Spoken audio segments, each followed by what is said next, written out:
يا أيها الذين آمنوا اذكروا الله ذكرا كثيرا صدق الله العظيم آمين. وصدق رسوله النبي الكريم إن الله وملائكته يصلون على النبي يا أيها الذين آمنوا صلوا عليه وسلموا تسليما الصلاة والسلام عليك يا رسول الله وعلى آلك وأصحابك يا حبيب الله.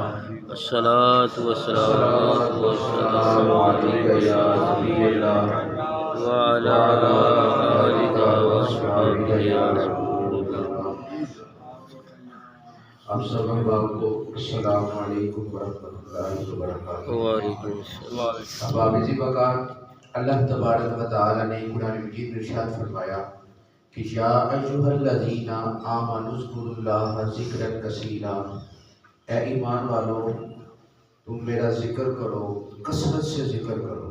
سبحان اللہ۔ ایک اور مقام پر ارشاد فرمایا کہ فاذکرونی اذکرکم، کہ تم میرا ذکر کرو میں تمہارے چرچے کرواؤں گا، تم میرا ذکر کرو میں تمہارا ذکر کروں گا۔ تمہارا ذکر سے مراد کہ میں تمہارے چرچے کرواؤں گا۔ اب عزیز وقار، اب ہمیں اللہ تبارک و تعالی کا ذکر کثرت سے کرنا چاہیے۔ اللہ خود حکم دے رہا ہے اے ایمان والو تم میرا ذکر کرو۔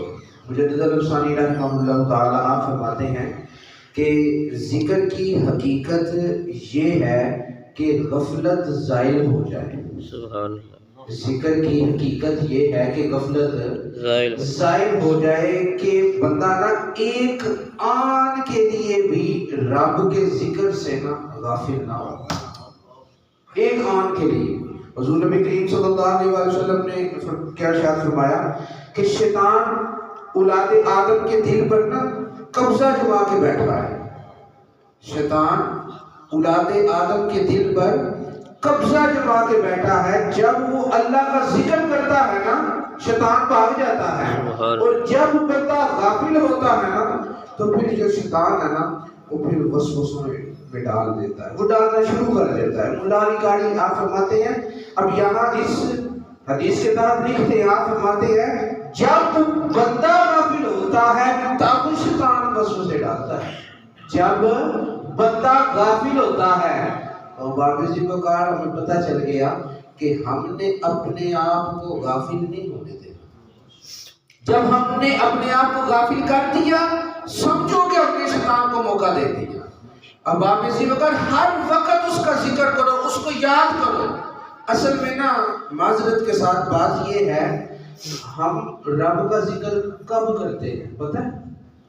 ہم رب کا ذکر کرتے ہیں یا غرض کے وقت، یا مرض کے وقت، یا درد کے وقت۔ یہ تین چیزیں ہیں۔ یہ چیزیں کوئی غرض ہوگی تو پھر جناب بڑی جناب تسبیح بڑی پھیریں گے، اور جناب پھر مسجد میں بھی تو 10 منٹ پہلے آ جائیں گے۔ ہاں مرض ہو گئی تو پھر بھی یا اللہ، درد کا کوئی تکلیف ہے پھر بھی یا اللہ، اور جب خوشیاں ہیں کوئی تکلیف بھی نہیں ہے، ساری مرادیں پوری ہو رہی ہیں، پھر ہمیں رب یاد نہیں ہے۔ اب دیکھیں نا، آپ سب نے نماز پڑھی ہے، نماز کے لیے ذکر کیا ہے، ٹھیک ہے۔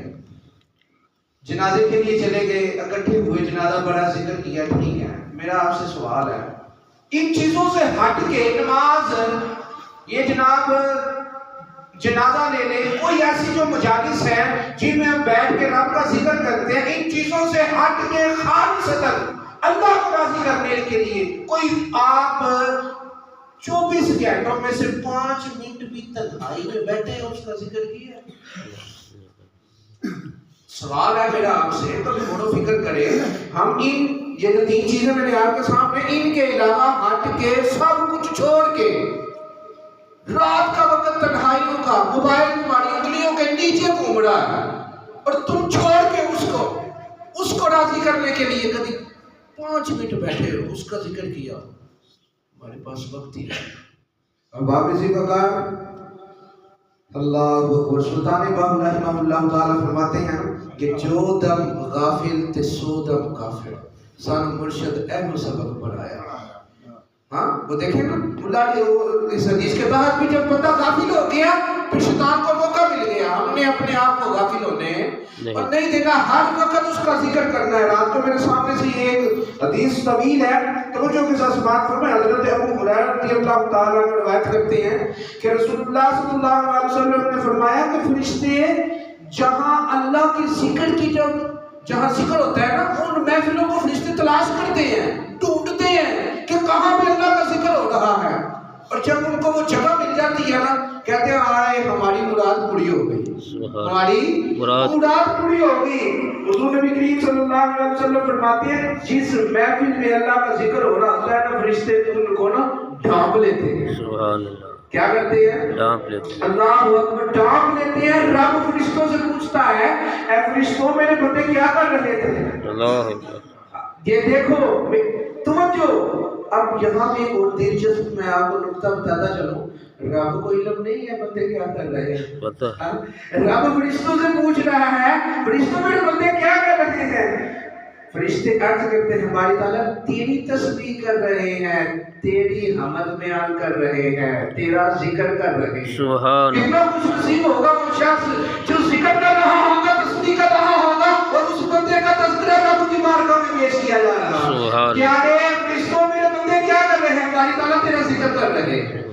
ہاں اب آپ اسی کو حضور نے فرمایا پھر رب پوچھتا ہے فرشتوں نے انہوں نے مجھے دیکھا ہے، انہوں نے مجھے دیکھا ہے؟ فرشتے عرض کرتے ہماری تعالیٰ نے آپ کو نہیں دیکھا۔ اب آپ اسی وقت حضور نبی کریم صلی اللہ علیہ وسلم فرماتے ہیں اللہ فرماتا ہے اگر وہ مجھے دیکھ لیتے تو پھر ان کا حال کیا ہوتا؟ اگر مجھے دیکھ لیتے۔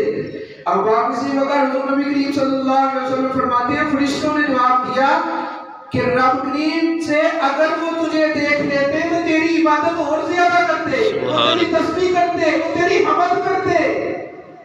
پھر رب نے پوچھا فرشتوں سے اے فرشتوں وہ رب سے مانگ کیا رہے تھے؟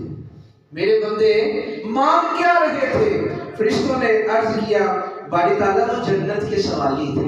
سبحان اللہ، ہاں یہ ہم یہی مانگتے ہیں نا کہ اللہ ہمیں نماز پڑھ کے اللہ ہمیں جنت الفردوس میں اعلیٰ مقام عطا فرما دے، ہر نماز کے بعد اپنے بخشش کی دعا، یہی چیزیں مانگتے ہیں نا۔ باری تعالیٰ وہ جنت کے سوالی تھے۔ رب نے فرمایا جنت کو دیکھا ہے انہوں نے؟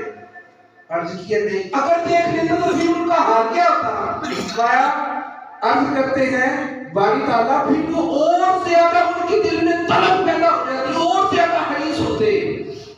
اچھا پھر اللہ تبارک و تعالیٰ نے فرشتوں سے پوچھا فرشتوں اچھا بتاؤ وہ اور کیا کر رہے تھے؟ فرشتوں نے عرض کیا باری تعالیٰ کو پناہ مانگ رہے تھے۔ کس سے پناہ مانگ رہے تھے؟ دوزخ سے پناہ مانگ رہے تھے۔ رب پھر فرشتوں سے پوچھتا ہے دوزخ کو دیکھا ہے؟ عرض کیا نہیں، اگر دیکھ لیتے تو ان کا کیا حال ہوتا؟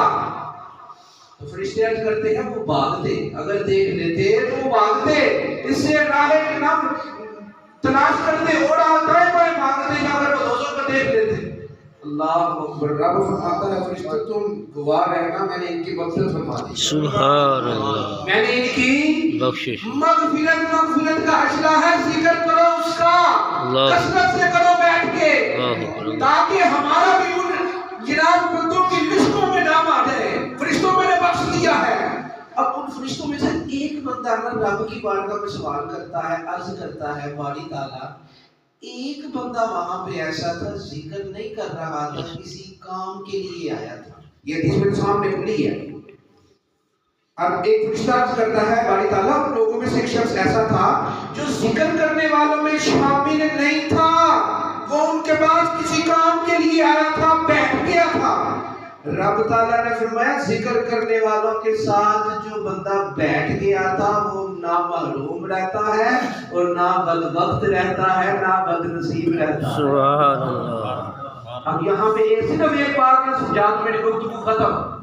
یار جیڑا بندہ ذکر والیاں دے کول بیٹھ گئے او محروم نہیں جے رہتا، تے جیڑا ذکر کرتا ہے اودا کی مقام ہوئے۔ سبحان اللہ۔ یہ ہم اللہ والوں کے پاس ہم جاتے بیٹھتے ہیں اس لیے کہ یہ اللہ کا ذکر کرتے ہیں۔ اب آپ اسی وقت ایک بات بتاؤں، سمجھ آ گئی تو قبول کر لینا۔ مفتی صاحب بھی مجھے اب اس بات درس کی میں تیاری کر رہا تھا نا، مجھے کہہ رہے تھے وَاذْكُرُونِي أَذْكُرْكُمْ، تم میرا ذکر کرو میں تیرا ذکر کروں گا. وہ نا حضرت بابا فرید گنج شیخ رحمہ اللہ تعالی، آپ سے کسی نے پوچھا نا رب کیا کر رہا ہے؟ فرمایا رب فرید فرید کر رہا ہے. سبحان اللہ. رب فرید فرید کر رہا ہے. اب آپ ایسے بغیر لوگ کہتے ہیں بابا جی کی کہتے ہیں رب فرید فرید کہتے ہیں، تم نے قرآن نہیں پڑھا. اللہ. رب نے کہا ہے کہ تم میرا ذکر کرو میں تیرا ذکر کروں گا، اور میں رب کا ذکر کر رہا ہوں رب میرا ذکر کر رہا ہے. سبحان اللہ. اب آپ ایسے بغیر اس کا ذکر کرو، اس کو راضی کرو. یہ کچھ دن کچھ رہ گئے ہیں. ایک بزرگ بیٹھے نا کہتے ہیں میں نے ایک 40 سال ہو گئے ایک غار میں بیٹھے ہوئے، بڑے لوگ میرے پاس آئے، اور کوئی کہتا ہے کہ جی شادی نہیں ہوتی شادی کے لیے جناب دعا کرنے کے لیے، اور کوئی بندہ آیا تو کوئی کہتا ہے جی میں نے بھائی کا میرا امریکہ کا ویزا نہیں لگ رہا، مثال دے رہا ہوں، اور جناب میرا وہ فلانے جگہ کا ویزا لگ جائے اور فلانا کام ہو جائے فلانا کام ہو جائے. کہنا 40 سال ہو گئے مجھے اس جگہ پہ بیٹھے ہوئے، اور میں آج تک میرے پاس کوئی ایسا بندہ نہیں آیا اور جس نے کہا ہو کہ رب ناراض ہے رب کو منانے کا طریقہ. سبحان. اب آپ اسی وقت آئے اس کی توفیق سے اس کے گھر میں آئے بیٹھے ہیں، اس کو راضی کریں. اپنے یہ نہ ہو کہ یہ مہینہ ایسے ہی ہمارے پاس سے گزر جائے اور وہ ہم جناب اپنی مغفرت نہ کروا سکیں. دعائے اللہ تبارک و تعالیٰ سے اللہ ہمیں کثرت کے ساتھ اللہ تبارک و تعالیٰ کا ذکر کرنے کی اپنے ذکر الحمدللہ رب العالمین. سبحان اللہ 3 دفعہ خوشی پڑھ کے